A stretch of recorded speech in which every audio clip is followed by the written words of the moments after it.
আচ্ছা, 24 বছরের একটা ছেলে বাবার সাথে ট্রেনে করে যাচ্ছে। তো ছেলেটা পছন্দ করে মুগ্ধ হয়ে ট্রেনের জানালার বাইরের দিকে তাকিয়ে আছে, দেখছে। তো দেখতে দেখতে সে হঠাৎ বাবাকে বলে যে বাবা বাবা দেখো, গাছগুলো না পেছন দিকে দৌড়াচ্ছে। তো বাবা কি করেন? বাবা ছেলের দিকে তাকান অ্যান্ড হি স্মাইলড। তো ওই ট্রেনে তাদের অপোজিটেই বসা ছিল একটা কাপল। তো তারা এই 24 বছরের একটা নজওয়ান ছেলের মুখে এ ধরনের কথাবার্তা শুনে একটু আর কি চাইল্ডিশ বিহেভিয়ার দেখে একটু অবাক হন, একটু আর কি করুণা ভরে তাকান, কি বলে কেমন, অত স্মার্ট না ছেলেটা। এরপরে কয়েক সেকেন্ড পরে আবার ওই ছেলেটা বাবাকে ডাকছে, বাইরের দিক তাকিয়ে আছে জানালা দিয়ে আর বলছে বাবা বাবা, কিন্তু এবার তো মেঘগুলো আমাদের সাথে আমাদের দিকেই দৌড়াচ্ছে বাবা। তো এবারও বাবা কি করে? বাবা ছেলের দিকে তাকায় and he smiled again. তো যে কাপলটা বসা ছিল, স্ট্রেঞ্জার আননোন, তারা বাধ্য হয়ে ছেলের বাবাকে বলেই বসে যে আচ্ছা আপনার ছেলেকে একটু একটু ভালো ডক্টর দেখান। ছেলের তো এই বয়স অনেক কনস্ট্রাকটিভ কথা বলার কথা, সে খুব চাইল্ডিশ বিহেভিয়ার।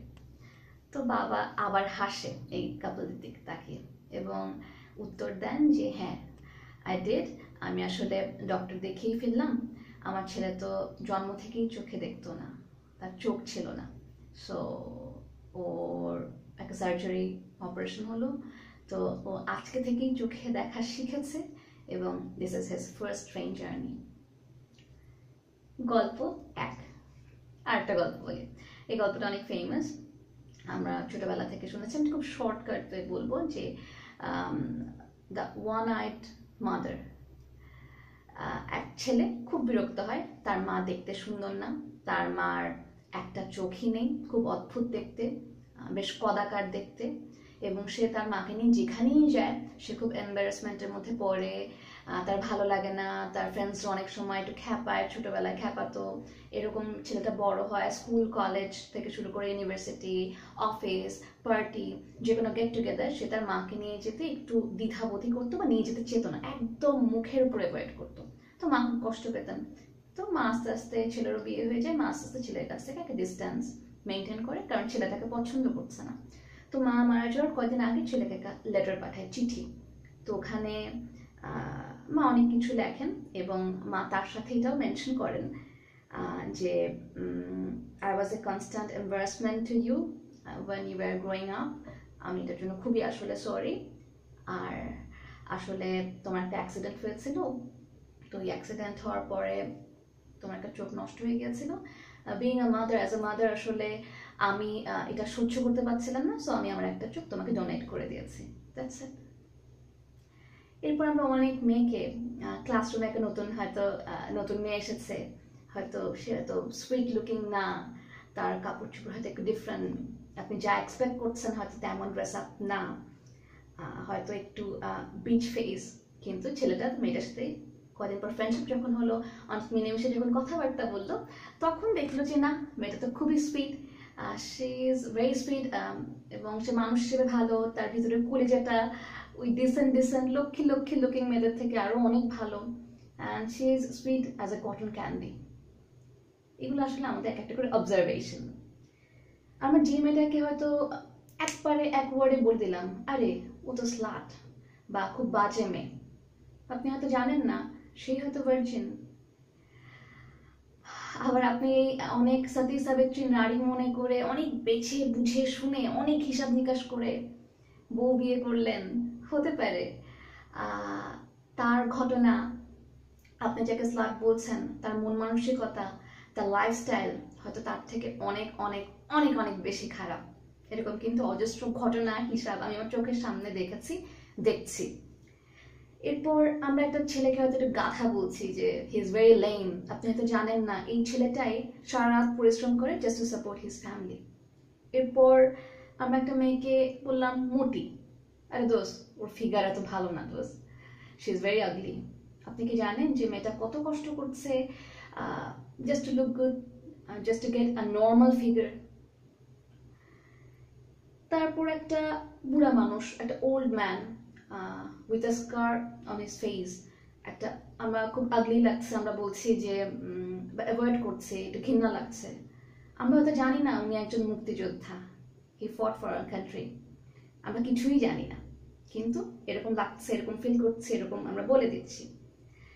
বাসে বসে একটা ছেলেকে হঠাৎ করে দেখলাম হাতে ফোন ঘুতাচ্ছে, হোয়াটসঅ্যাপ ভাইবার অন করা, একটু পর মন খারাপ, কান্নাকাটি করছে। নর্মালি তো ছেলেরা একটু কম কান্নাকাটি করেন, তো আপনি ধরেই নিলেন দূর কি করে, 2 দিন পর ব্রেকআপ, কত গার্লফ্রেন্ড চেঞ্জ হয়, বাপরে বাপ, এই একটু মন খারাপ হবে, একটু পর ঠিক হয়ে যাবে। আপনি হয়তো জানেন না ছেলেটার মা মারা গেছে, ছেলেটা মাত্র নিউজটা পেয়েছে থ্রু হোয়াটসঅ্যাপ or ভাইবার or এনিথিং। তো আমরা ভাবি আসলে আমরা মানুষ চিনি, কিন্তু আসলে chances are very good that we don't know them actually. আসলে তারা সত্যি অর্থে কেমন আমরা জানি না। আমাদের uses of tongue, আমাদের এই জায়গাটার ব্যবহার খুব ইম্পর্ট্যান্ট। আমাদের কথাবার্তা বা কি বলে, ব্যাকরণে পড়তাম মুখ নিঃসৃত শব্দ সমূহ, এই ব্যাপারটা এত বেশি শক্তিশালী, এত বেশি পাওয়ারফুল যে এটা নিমেষেই একটা মানুষকে একদম ধ্বংস করে দিতে পারে, একটা খুব স্ট্রং মানুষকে একদম বুকে যেয়ে বিঁধে দিতে পারে খুব শক্ত কিছু। আবার একটা উইক মানুষকে একটু ওয়ার্মথ দিয়ে, একটু আন্ডারস্ট্যান্ডিং দিয়ে, একটু ভালো কথা বলে তাকে অনেক বুস্ট আপ করা সম্ভব, তাকে দিয়ে অনেক ভালো কাজ করানো সম্ভব, তার কনফিডেন্স ফিরিয়ে দেওয়া সম্ভব একমাত্র আমাদের শব্দ দিয়ে, শব্দ যেগুলো ইউজ করছি তার ব্যবহার দিয়ে। এরপর আমি বলছি না যে আমরা কাউকে অ্যাডভাইস করবো না, অ্যাডভাইস তো করবো, অ্যাডভাইস করতেই পারি, কিন্তু অ্যাডভাইসের ব্যাপারটা কি, অ্যাডভাইসটা একটু প্রাইভেটলি করলে ভালো হয় এবং with good thoughts, with warmth, বুঝে শুনে, যেটা তাকে সত্যি এনকারেজ করে। কেউ যদি কোনো খারাপ কাজ বা সমাজ যেটা মানছে না ওর বাইরে যদি কিছু করে, আমরা সুন্দর করে বুঝিয়ে বললে কিন্তু কাজ হবে, জাজমেন্টাল হয়ে কিন্তু কোনো লাভ আসলে এখানে নেই। আর জাজমেন্টাল বা আমরা যখন জাজ করছি কাউকে না চিনে না জেনে, এটাই আমার আসলে আজকের মেইন বিষয়বস্তু। জাজিং ব্যাপারটা হয় কি, আমরা তখনই কাউকে জাজ করি যখন আমরা ধরে নিই যে আমি তার থেকে সুপেরিয়র। নাউজুবিল্লাহ। একমাত্র আল্লাহ জানেন যে কে সুপেরিয়র কে না, কার র্যাঙ্কিং কেমন। আমরা হয়তো কাউকে দেখে অনেক গুড মুসলিম ভাবছি যে প্রচন্ড ভালো মানুষ, অনেক অনেক নামাজ পড়েন, সারাদিন মসজিদে দেখি, রোজা ছাড়া দেখি না, অনেক অনেক ট্রেডিশনাল ধর্ম সে পালন করছে, মাশাল্লাহ, এটা অ্যাপ্রিশিয়েট করার মতো।